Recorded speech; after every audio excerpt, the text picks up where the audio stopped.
My dear listeners, I am back today. It's Friday, the 20th of October 2023. This is retired Lieutenant Colonel Samsudeen Sarr back to read Chapter 7 of my book, Testimony of a Military Officer and Diplomat. And we'll be reading Chapter 7 today. Chapter 7 titled Meeting the Diplomats and Religious Leaders. Despite still feeling fatigue from the previous day's events, we all rose early on the morning of Saturday, July 23rd, 1994. The grounds of the State House were strewn with fallen leaves, shattered branches, and assorted debris, a result of the much-needed rain accompanied with a heavy wind.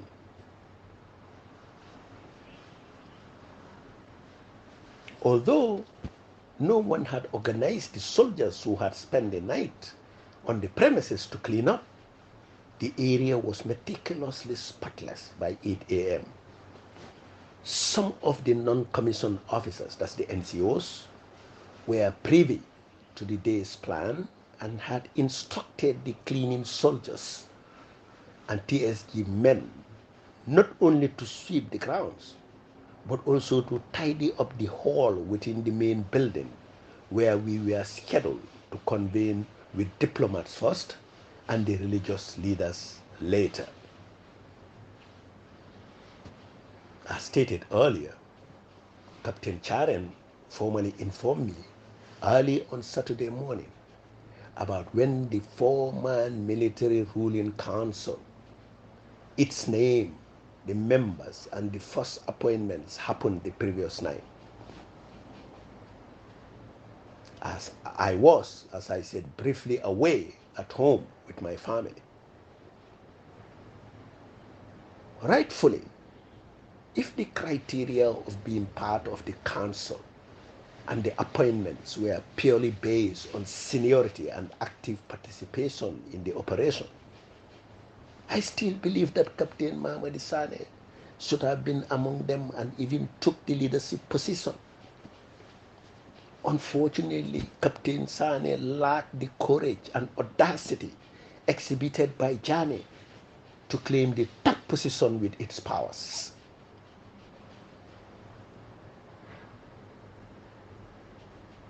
The poor captain was later arrested by Second Lieutenant Kending Singate and Keba Topper and locked up at Mile 2 Central Prisons for no apparent reason. According to Charen, who attended the AFPRC selection process, that was the night before, though the two of us were not chosen to serve as council members, we were nevertheless appointed government ministers. He was appointed the Minister of Information and Broadcasting, while I was appointed Minister of Trade and Industry.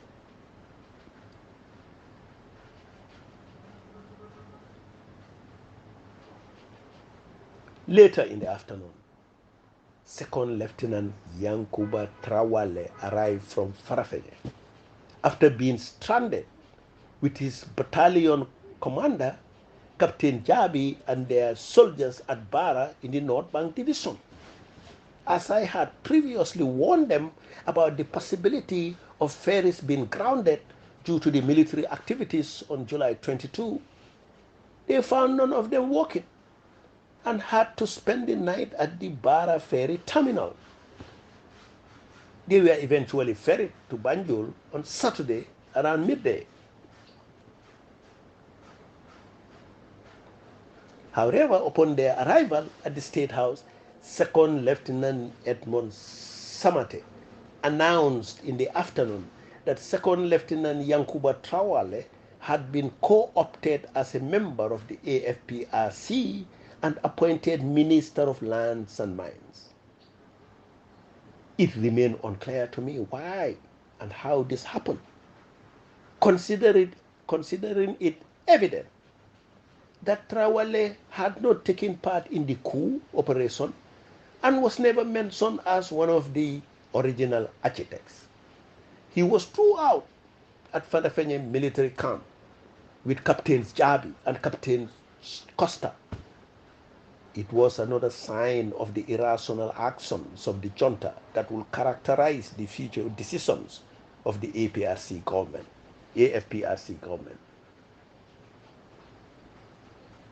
Interestingly, Edmond Samate at some point took special trouble that afternoon to approach me and explain why I was appointed the Minister of Trade and Industry. I appoint you, Captain Sarr, to the Ministry of Trade and Industry to utilize your sharp intellect to boost the country's economy, he said. I thanked him and in return congratulated him for his newly acquired responsibilities. It remained my belief that he was the one pulling the strings. And as the Minister of Defense, the Gambian National Army was more or less under his command in every imaginable way. And time will eventually prove that reality.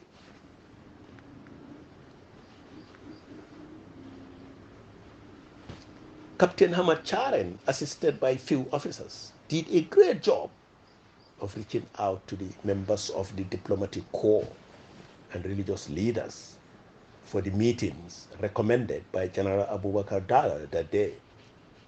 Simultaneously, other officers journeyed to the residence of Mr. Swandeng Konare in Dipakunda to appraise him of his appointment as interim Secretary General of the new civil service and to seek his guidance in crafting a compelling inaugural address which was intended to sound positive with the nation and the global community.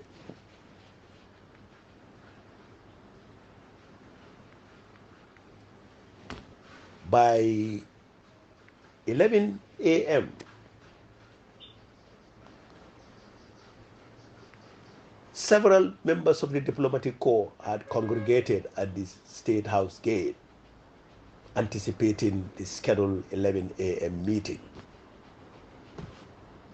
While I remained unsure of who was behind the unexpected arrangements, staff from the nearby Atlantic Hotel located down the Marina Parade Road thoughtfully provided an assortment of snacks and beverages, accompanied by a wait staff bearing broad tables, pristine white tablecloth, disposable plates and utensils.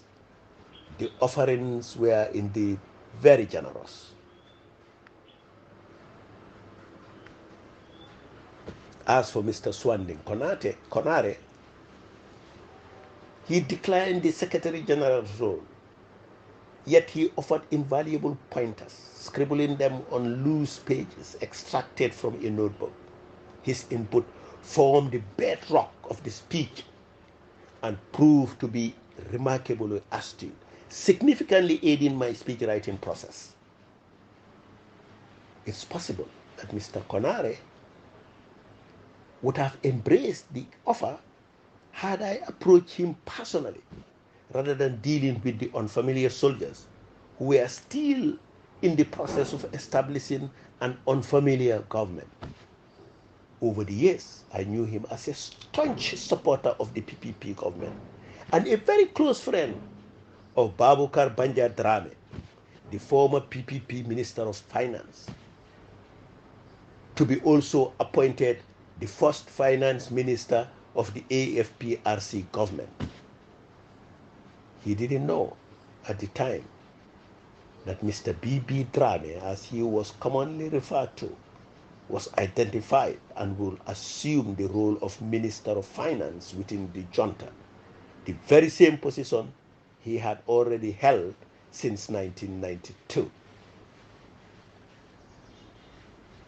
Mr. Drame would later forsake President Sarr Dembo Jawla in Dhaka, returning to serve in the junta's government.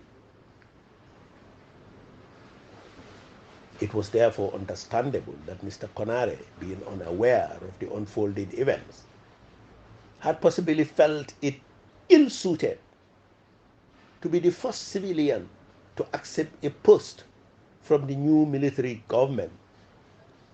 Nonetheless, his input proved exceptional. I was all along gripped by the sense of apprehension of delivering an uninspiring speech to the nation and the world that might alienate all reasonable people awaiting words from those who had unconstitutionally seized power.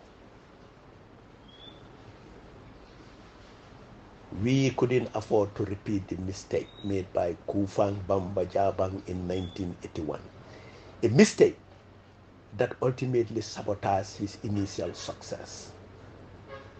In a mere 12 hours after seizing power, Kufang, in that speech, announced the composition of his 11-man interim government. They were mostly unfamiliar civilians. He also promised to unveil the remaining members of the new government and the true leaders later. Shockingly,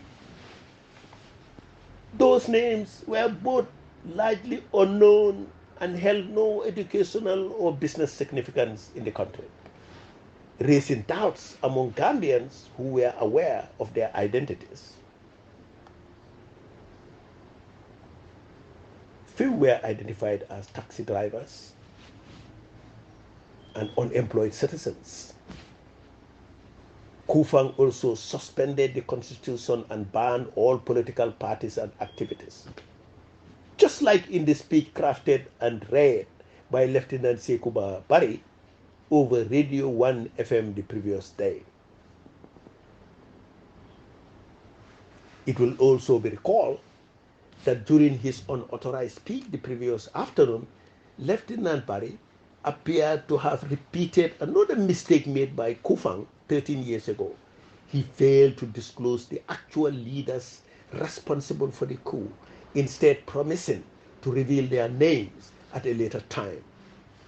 It's no surprise that, as noted by the Senegalese ambassador, rumors circulated to them, likely stemming from those who had heard the speech, that the orchestrators of the coup were without effective leadership and lacked the ability to establish a functioning government. But most significantly, in 1981, Kufang declared the establishment of a socialist country rooted in Marxist-Leninist ideology, a move that didn't sit well with the average Gambian, who had little understanding of such a political system. The little exposure many Gambians had had about socialism or communism then emanated from the opposition political party called the People's Democratic Organization for Independence and Socialism, DOI, an ideology characterized negatively by the previous PPP government. The PPP government characterized socialism as a belief system that rejected the existence of God and opposed private ownership of property and wealth. Many unsophisticated Gambians even believed that socialism meant sharing people's wives with strangers, and they mortally opposed any such thing.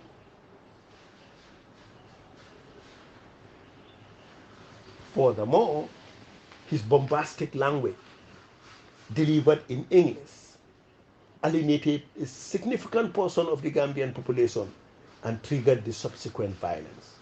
His suspension of the constitution was interpreted by most people, including bandits, criminals, looters, and delinquents, as a signal of nationwide lawlessness that actually started the unrest. On that day, on that very night of the 30th of July 1981, the Senegalese Air Force commenced a series of parachute drops deploying elite units such as commandos and paratroopers on Gambian coastal beaches, the Yundum International Airport, and other strategic locations. Kufang and his forces were slow to learn about the presence of Senegalese troops in the country. It wasn't until a small unit of Wolof-speaking paratroopers, disoriented and off course, encountered the rebels near Banjul around midday. The unit's leader, Chief Sergeant Babakar Jeng, was brought to the radio station where he was interviewed live by Kufang before being led out, shot and killed shortly thereafter. The killing of Jeng had incited the foreign invaders, propelling them towards a more aggressive approach that resulted in the loss of hundreds of civilian lives within the community. A majority of the victims were young Gambian men who valiantly tried to fend off the advancing Senegalese forces. Kufang evidently bore a significant responsibility for the whole tragedy. His ill-fated decision to panic and rally young Gambians to the Gambia Field Force barracks in Bakau, urging them to obtain rifles and confront the invading Senegalese, set the stage for the catastrophic outcome. I was well aware of the disastrous events that unfolded in 1981, and I remained steadfast in my determination not to replicate Kufang's mistakes. Fortunately, the Senegalese ambassador had reassured us the previous night that Senegal would refrain from any further military intervention in the coup. He even went to the extent of attending our morning meeting with the diplomats. But I remain cautious, believing that a misguided speech I was tasked to write could quickly alter the fragile situation for the worse.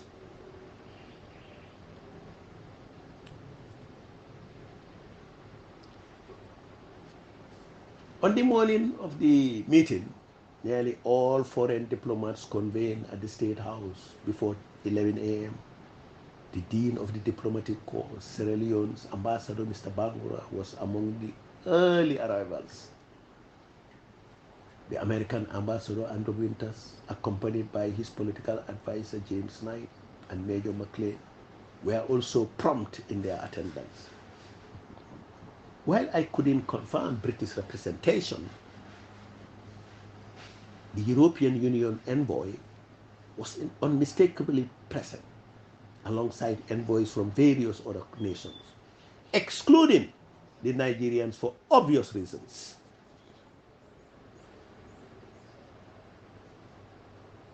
I presume, due to my role as the principal military staff officer at the Ministry of Defense, Mr. Winters and James Knight requested a private conversation with me prior to the meeting's commencement. They aimed to discuss a crucial proposal meant for the coup leaders. Mr. Winters gravely conveyed that the United States government in Washington, D.C. was unequivocally opposed to recognizing a government that had overthrown a democratically elected one, regardless of the circumstances or the reasons. He outlined a more viable alternative for restoring stability, an option that involved re-establishing the PPP government and working alongside President Jammeh. I promptly clarified that I had never been involved in the coup, but had been enlisted by the soldiers to facilitate a smooth transition. The American diplomats found my explanation convincing.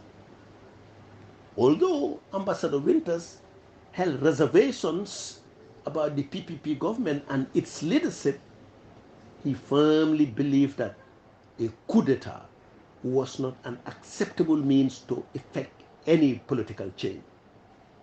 He emphasized that his embassy had yet to report the coup to Washington.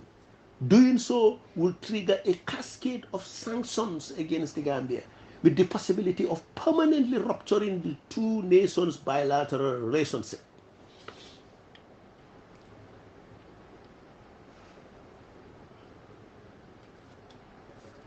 Ambassador Winters suggested a way of persuading the soldiers to maintain governance while reinstating President Chawla in a ceremonial role. The soldiers, he said, could establish a new government retaining key positions except for the presidency. The transitional government could appoint its own ministers and officials with the ultimate goal of organizing a free and fair elections within 6 months or so, sans the participation of PPP or President Chawla.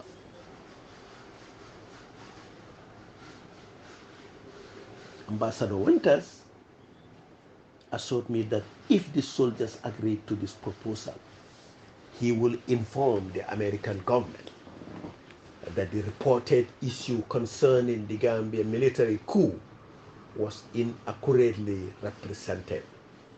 He pledged that the American government will support a seamless transition to civilian rule within an ideal time frame. I was immediately intrigued by the proposal and pledged to convey it to the coup's leaders.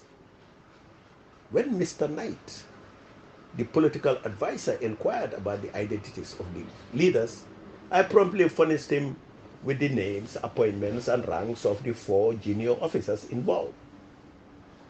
Lieutenants and second lieutenants, asked Major McLean, his expression dripping with contempt.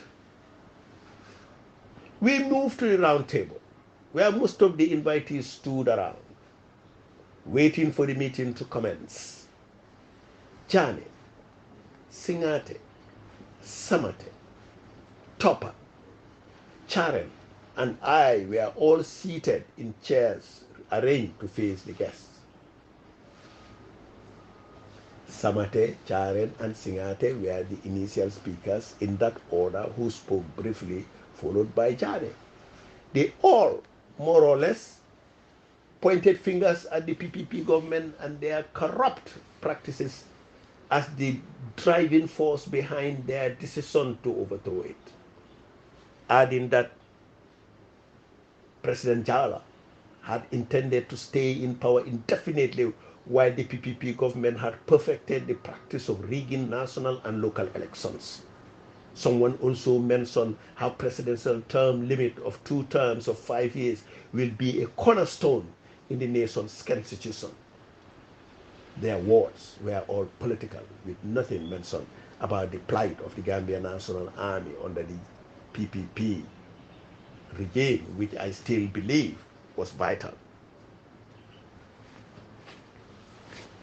I would have likely spoken up if it were in for the astonishing suggestion made by the Americans. I hope the soldiers would embrace the idea, which seemed like an easy way out of the prevailing uncertainty. Mr. Bangura, the Sierra Leone ambassador and dean of the diplomatic corps, delivered the first speech on behalf of the diplomats. He conveyed a message from his president, Captain Valentine Strasser, expressing total support of the coup and the gallant soldiers who executed it.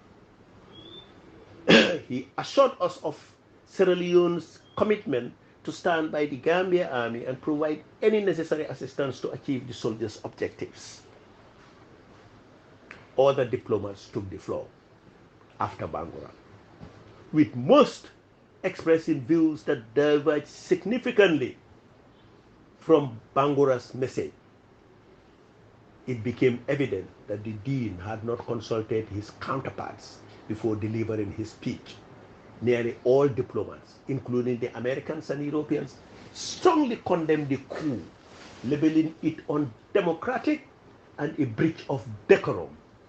They call on the soldiers to halt the process, return to the barracks, and immediately reinstate the PPP government. The Senegalese ambassador, Mr. Kebe, delivered his speech in French, which was translated in English by someone in the crowd. His words were brief, ending with a wish for our success. As he departed later, he handed me a telephone number with an instruction to contact President Abdou Diouf on it at his palace in Dakar, Senegal. President Diouf will later, through him, provide us with the precise time to make the call. By 12 p.m., the meeting concluded. I quickly arranged for the 4 leaders to meet with the 3 Americans and discuss their proposal. Singate and Topper didn't wait after the meeting ended. But Jane, Samate, and Charen and I gathered in the empty hall where the meeting with the U.S. diplomats had taken place. The proposal of the Americans sounded appealing to everybody, although Samate finally told the ambassador that they would look into the matter for approval or disapproval and come back to him later.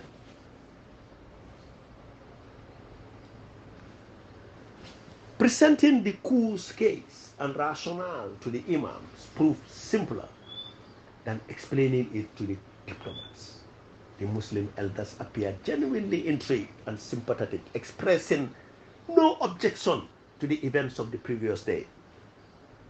The Imam Ratib of Banjul, Alhaji Abdul spoke on behalf of the guests, first expressing gratitude to Allah and commending the army for executing a bloodless coup d'etat.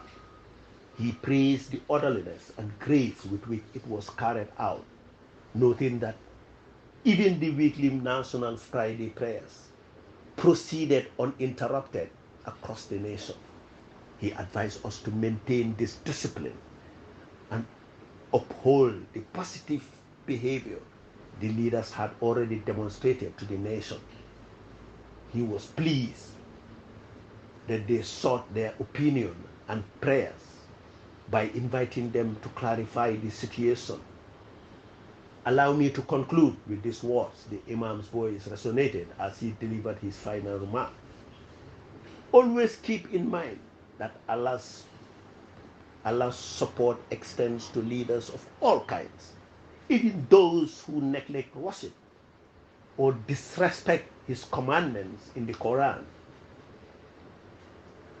However, Allah clearly states in the Quran that a leader who betrays his people will never receive divine support from him. In that very verse, Allah promises to dismantle the rule of treacherous leaders, he emphasized in a strong voice. The prayers for peace and prosperity in the nation, along with the success of the nascent government, followed his words, drawing the gathering to a close as they dispersed.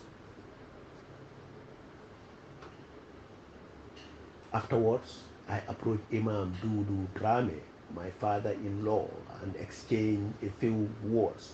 His counsel to me was a reminder of the significance of my roots and the importance of family ties.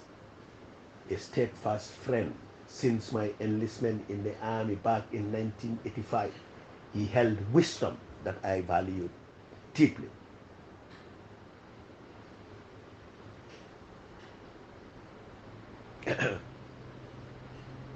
So far, the contribution of General Abubakar Dada played an instrumental role in our endeavors, a fact that I acknowledge wholeheartedly.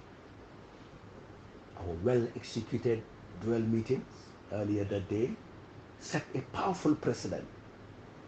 However, when I suggested yet another meeting with the Nigerian general to express gratitude and seek further advice, Samate's opposition was swift and final. The consensus emerged that they were charting their course alone from that point onwards. Later, around 7 p.m., Lieutenant Haja Jane, accompanied by Captain Hamad Charen, took to the airwaves of Radio Gambia to deliver the anticipated speech. I missed the live broadcast, but will eventually listen to it on YouTube years later. Apparently, several alternatives had been made. Apparently, several alterations had been made from the one I originally prepared. Lieutenant Barris' warning from his previous day's FM radio address, urging all former ministers to report to the nearest police station for their own safety, found its place within the speech. However, the reference to a new constitution designed to limit presidential term limits to a maximum of 10 years, akin to the democratic models adopted by few African nations, was omitted. The evening of July 23rd, 1994, heard Lieutenant Haja A.A.J. Jane speaking at the Radio Gambia station, delivering his message to the nation. It read, "Fellow Gambians, esteemed members of the diplomatic corps, ladies and gentlemen, the prevailing situation in our nation by now is well known to all. Given the present state of our society security, it is of utmost importance that each citizen is appraised of the ongoing events and their rationale. A peaceful transition transpired on July 22nd, 1994, as the PPP regime relinquished power. The Armed Forces Provisional Ruling Council, led by Lieutenant Haja J.J.A. Jane, now governs this country. This action was necessitated by the PPP's failure to uphold democratic values and accountability. The absence of an independent electoral commission was glaring. Rampant corruption prevailed, depleting the nation's coffers. A select few enriched themselves over 3 decades, leaving the majority impoverished. Our mission is to rescue our motherland from the clutches of corruption and undemocratic governance, not a declaration of hostility toward any foreign nation. Henceforth, the Gambia will honor its international commitments, engaging actively with the United Nations, the Organization of African Unity, Commonwealth of Nations, and ECOWAS. This regime, however, remains transitional. A shift towards democratic, corruption-free governance is the ultimate goal. Our economic system shall embrace liberal values, opening doors to bona fide international investors. To our neighboring republics, Senegal, Guinea-Bissau, Guinea-Conakry, Nigeria, Ghana, Sierra Leone, and others, a new era of fraternal relations, mutually beneficial dawns. To all Gambians within our borders and beyond, apprehensions or reprisals, vengeance or witch hunts are unfounded here. Our new government pledges public accountability, fair distribution of resources, transparency and justice for all. Your security is guaranteed, your welfare safeguarded. Carry on with your daily lives peacefully. Crucial services, medical facilities, electricity, water supply must resume immediately. All businesses should open as usual. Be aware that malicious acts or looting will not be tolerated. The police shall assume their duties under the established chain of command, Former ministers of the PPP government are advised to report to the nearest police station for their safety. All civil servants, including permanent secretaries, must return to work by Monday, July 25th, 1994. The permanent secretaries shall oversee their respective ministries until further notice. Men and officers of the Gambian National Army, the Tactical Support Group, and the police are required to resume duty promptly. Gambians, your positive participation shapes our beloved country's future. Your cooperation is deeply appreciated. May the Almighty Allah bless you all. Thank you. That was the end of President Chairman Jawla's speech. I end it here too on this Friday, the 20th of October 2023, until next time when I come to read chapter 8. Juma Mubarak. Have a nice day.